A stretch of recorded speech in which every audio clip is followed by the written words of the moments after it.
कि हमारे तंत्र शास्त्रों में भूत प्रेत के बारे में जो बताया गया है कि किसी के अंदर भूत लग गया या प्रेत बाधा हो गया, तो उसका जो सिम्टम्स है ना वो वैसा ही है जैसे डिप्रेशन का सिम्टम है। तो अलग अलग तरह की डीटीज, अलग अलग तरह के डिसएम्बॉडीड बीइंग जैसे भूत प्रेत और अलग अलग तरह के होते हैं जो तंत्र में लिखे गए हैं, उनके जो सिम्टम्स हैं वो इसी तरह की मेंटल डिसऑर्डर से मैच करते हैं। नॉट जस्ट डिप्रेशन, डिप्रेशन भी है जैसे डुअल पर्सनालिटी, हाँ, या एंजाइटी, टेंशन लेना या ब्लड प्रेशर बढ़ जाना, हाइपरटेंशन, बहुत कुछ। इन सब चीजों को डिटिफाई किया गया है एज दीज नेगेटिव एनर्जीज। जैसे अष्टपाश को भी तंत्रों में डीमंस की तरह दिखाया गया है। जैसे रावण अहंकार है, तो अहंकार को हम रावण की तरह शो कर रहे हैं, है ना। तो उसी तरीके जब रावण का नहीं टिका तो आपका क्या टिकेगा। हाँ।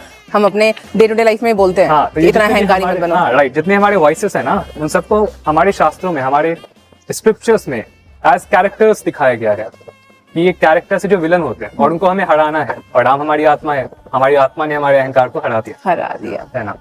दशहरा मनाते हैं जो हम, उसका मेन लॉजिक ये है। हाँ, तो ये जितने भी भूत प्रेत है, वास्तव में भूत क्या होता है? भूत आपको हॉन्ट करते हैं। और भूत का मतलब क्या होता है? भूत मतलब होता है पास्ट, राइट। ये पास्ट हमें हॉन्ट करना है, यही है वास्तव में भूत बाधा। आप देखो इस चीज को अच्छे से समझो। आपकी लाइफ का सबसे बड़ा प्रॉब्लम क्या है? आप या तो पास्ट में रहते हैं या फ्यूचर में रहते हैं। पास्ट में जो आप अगर अटक गए तो उसको हम डिप्रेशन कहते हैं। What is depression? पास्ट का कोई भी बर्डन लेके हम वहीं पे बैठे होते हैं। हाँ, पास्ट का हम बोझा कैरी करके किसी तरह आगे बढ़ने और वही सोचते रहते हैं, डिप्रेशन में चले जाते हैं। समय कितना अच्छा था, राइट। और ट्रॉमा भी उसी का एक नेगेटिव फॉर्म है। बिल्कुल सही, राइट।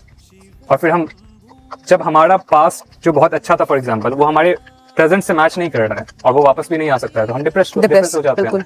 या जो हमारा पास्ट है वो इतना ट्रॉमेटिक था कि हम अभी तक उससे उभर नहीं पाए, और अभी हम प्रेजेंट में हैं और हम पास्ट में, आधा हम पास्ट में खिंचा रहे हैं, फिर अपने आप को प्रेजेंट में खींचने की कोशिश कर रहे हैं। डिवाइड कर दिया खुद को। इसको कहते हैं ट्रॉमा। वो भी एक मेंटल डिसऑर्डर है, राइट। और दूसरा प्रॉब्लम है फ्यूचर की चिंता, इमेजिनेशन, एंजाइटी। तो उसको हम लोग एंजाइटी कहते हैं।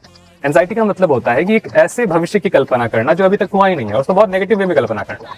अगर ऐसा नहीं हुआ तो, या अगर ऐसा हो गया तो इट डिपेंड्स कि वो जो ऐसा है वो नेगेटिव है या पॉजिटिव। नेगेटिव है, पॉजिटिव है। हाँ, ठीक है। अगर पॉजिटिव है तो नहीं हुआ, तो अगर नेगेटिव है अगर हो गया तो, है ना। एग्जैक्टली। लेकिन ये जो फ्यूचर है वो आया नहीं है अभी तक, आपने उसे एक्सपीरियंस नहीं किया अभी तक। किसी ने फ्यूचर को एक्सपीरियंस नहीं किया है, आपने सिर्फ अपने पास्ट को एक्सपीरियंस किया है।